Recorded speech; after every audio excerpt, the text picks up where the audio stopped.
Good morning, little fifth standard student. Today we are continue our last video, preservation of food. Let me start, student. What is the topic? Preservation हम देख रहे थे। मैंने आपको बताया कि क्या होता है प्रिजर्वेशन। अब यहाँ पर देखो, यहाँ पे आपको क्या दिखाई दे रहा है। विंटर के ठंडी के समय देखो जो खाना होता है, अगर उसे रख दो रेफ्रिजरेटर में तो बहुत समय लंबे समय तक चलता है। ग्रेन्स होते हैं, स्टोरिंग होती है, वो सारी चीज़ें बहुत समर के सीज़न में हम लोग अच्छे से उसको स्टोर करते हैं ड्राई करके। ये मैंने आपको बताया था। अभी हम लोग देखेंगे what do you see. We see white black and greenish fibre like a cotton wool. देखो यहाँ पर बोला है कि अगर आप लोग ज़्यादा दिन तक एक रोटी को रख दो तो उसके बाद आप लोग कुछ दिनों के बाद देखोगे तो आपको कैसा दिखाई देगा वो रोटी। तो हम लोग को वो रोटी कैसी दिखाई देगी, ग्रीनिश फाइबर उसके ऊपर, मतलब हरे हरे कलर का फाइबर उसके ऊपर पैदा हुआ रहेगा। कॉटन की तरह सॉफ्ट सॉफ्ट लगेगा, छोटे छोटे मतलब चपाती इसके पीसेस पे। ऑल्सो इज स्टार्टिंग स्मेलिंग, और वो उसमें से स्मेल भी आएगी, बाज भी आएगी। Where is the for server days we see no such of changes in the recipe. Rips pieces and chapatis और one of the was of wood the pricked. Why it is do this is so। ऐसा क्यों होता है students? तो देखो उस पर जो कॉटन वुल्स के लाइक फाइबर्स आते ग्रो होते चपाती पर, उन्हें क्या कहते हैं, फंगस कहते हैं। फंगस मीन्स एक तरह से फंगल है, एल्गी टाइप का। तो ये अगर जो ये कहाँ पर उगते हैं स्टूडेंट्स, वेट जगह पर, गीले गीले सॉफ्ट जगह पर। चपाती ब्रेड ये लोग ये कैसे होते हैं, थोड़े गीले होते हैं, थोड़े मतलब एक तरह से जस्ट लाइक सॉफ्ट और सीध जैसे होते हैं। तो इस वजह से वो मतलब उसके ऊपर थोड़ा सा उनके अंदर नमी होती है।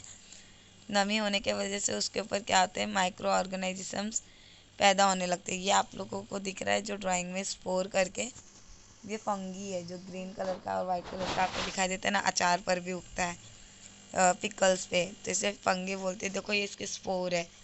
जो स्पोर होते हैं ना उसके अंदर और भी छोटे छोटे बीज होते हैं। जब ये फूटते हैं तो ये पूरे कुछ ही दिनों में पूरे अचार को या फिर पूरी रोटी पर क्या हो जाते हैं, फैल जाते हैं।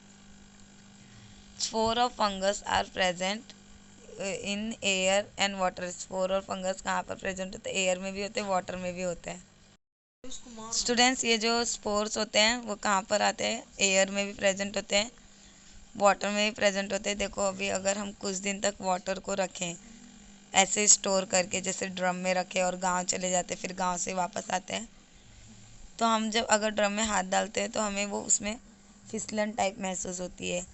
तो वो क्या होते हैं स्टूडेंट्स, स्पोर होते हैं, एल्गी होते हैं, जो पानी के अंदर अपने आप क्या होते हैं, माइक्रो ऑर्गेनाइजेशंस पैदा हो जाते हैं।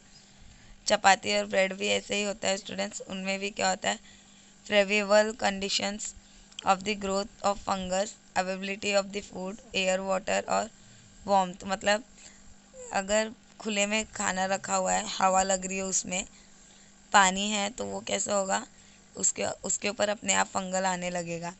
Fungal growth in chapati on the box. और फंगल क्या होता है, अगर बहुत दिन तक चपाती को पैक करके रखा या फिर खुले में रखा हुआ है तो उसमें अपने आप क्या होने लगेंगे, फंगल आने लगेंगे। Food and micro organisations. Food और माइक्रो ऑर्गेनाइजेशंस के क्या रिलेशन है देखेंगे students. We know that the micro organisations are present all around in air, well in water. अभी एयर में कैसे होते हैं वो भी मैं आपको बताती हूँ। देखो जैसे कि हमें रिंग वॉर्म जैसी इन्फेक्शन होती है तो वो भी हमें क्या होता है, एक दूसरे से टच में आने से होती है, एयर के टच में आने से होती है। In the air moisture and warmth is available in where food is keeped the. अगर देखेंगे, अगर हमने जैसे कि अचार की बरनी है, अगर हमें उसे टाइट बंद क्यों करते हैं स्टूडेंट्स, ताकि उसके अंदर एयर ना जा सके।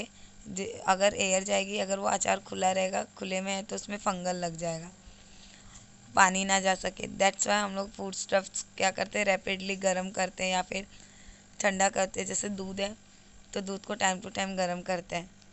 और जैसे कि दही है, ये सारी चीज़ें हैं, तो हम उसको क्या, दही हुआ, दाल हुआ, ये सारी चीज़ों को हम कैसे करते हैं, कोल्ड के स्टोर करके रखते हैं ताकि उसके अंदर माइक्रो ऑर्गेनाइजम्स जल्दी से ना बढ़े और फूड स्पॉइल ना हो। अगर फूड स्पॉइल होता है मतलब ये सारे प्रोसेस से बैक्टीरियाज, अगर हम स्पॉइल फूड खाते हैं तो हमारा पेट दुखने लगेगा, हम लोग को कोलेरा हो जाएगा, वॉमिटिंग हो जाएगी। तो ये सारी चीज़ें मतलब होने की, मतलब ये सारी डिसीज़ होने के प्रॉब्लम होते हैं, उल्टियाँ चालू हो जाएगी, पेट दुखने लगेगा। न्यूट्रिशंस बहुत इंपॉर्टेंट होते हैं फ्रूट में, और जब क्या बोलते हैं फूड स्पॉइल होता है तो वो उसके न्यूट्रिशंस को क्या करता है, ख़राब करने की कोशिश करता है, तो जिसकी वजह से हमें ये सारी प्रॉब्लम्स होती है। तो आगे का देखेंगे अब स्टूडेंट। अभी यहाँ पर स्टूडेंट्स मेथड बताया हुआ है प्रिजर्वेशन ऑफ फूड, कि फूड को हम कैसे कैसे बचा के रख सकते हैं। तो सबसे पहले फूड स्टफ को बचाने का सबसे ईजी और अच्छा मेथड है ड्राइंग करना, मतलब फूड को क्या करना, सुखाना। जैसे कि देखो स्टूडेंट्स, पापड़ होता है, तो पापड़ को अगर हम, चावल हुआ, साबूदाने का हुआ, मूंग का हुआ, हम लोग जो भी पापड़ बनाते हैं उसको अच्छे से ड्राई कर लेते हैं धूप में, तो जिसकी वजह से उसके अंदर पानी का कुछ भी कंटेंट नहीं रहता है, तो वो क्या हो जाता है, ईजीली सूख जाता है और वो बहुत लॉन्ग टाइम तक चलता है। फूड स्टफ, इसका मतलब क्या है, गर्मी में मतलब फूड स्टफ क्या होता है, ड्राई करने से ऑर्गेनाइजेशंस उसके ऊपर पैदा नहीं होते। अभी यहाँ पर देखो जैम्स दिया हुआ है, तो जैम जो होता है स्टूडेंट्स, इसको भी प्रिजर्व करके रखते हैं कोल्ड जगह पर, ताकि ये जल्दी से ख़राब ना हो। तो ये एक तरह से माइक्रो ऑर्गेनाइजेशंस को ग्रो करने नहीं देता। अभी सेकंड कंडीशन है कूलिंग। तो हाँ, सबके घर में आज के जनरेशन में फिर फ्रीज होती है, क्यों स्टूडेंट्स होती है, क्योंकि वो वार्म जगह पर क्या होते हैं, गर्मी के warm they need to for grow, गर्मी चाहिए रहती है उनको पैदा होने के लिए, लेकिन कूलिंग के जगह पर माइक्रो ऑर्गेनाइजेशंस पैदा नहीं हो सकते। तो यहाँ पर हम लोग बहुत सारी चीज़ें होती है, खाना होता है, हम क्या करते हैं उसको, तो हम अपने घर के मोस्टली जो सामान होते हैं उसको फ्रिज में रखते हैं खाने वाले, ताकि ज़्यादा दिन तक प्रिजर्व रहे। अब लास्ट है बॉइलिंग। तो बॉइलिंग भी एक बहुत अच्छा तरीका है। जैसे देखो दूध को हम टाइम टू टाइम बॉईल करते हैं, और गर्मी जहाँ पर होती है ज़्यादा हीट, वहाँ पर ऑर्गेनाइजेशंस क्या होते हैं, पैदा नहीं होते। जैसे फ्रूट जो मिल्क होता है स्टूडेंट्स, वो बहुत ही प्रोटीन से भरा हुआ रहता है, तो वो जल्दी ख़राब होता है अगर उसे हम टाइम टू टाइम बॉईल नहीं करेंगे।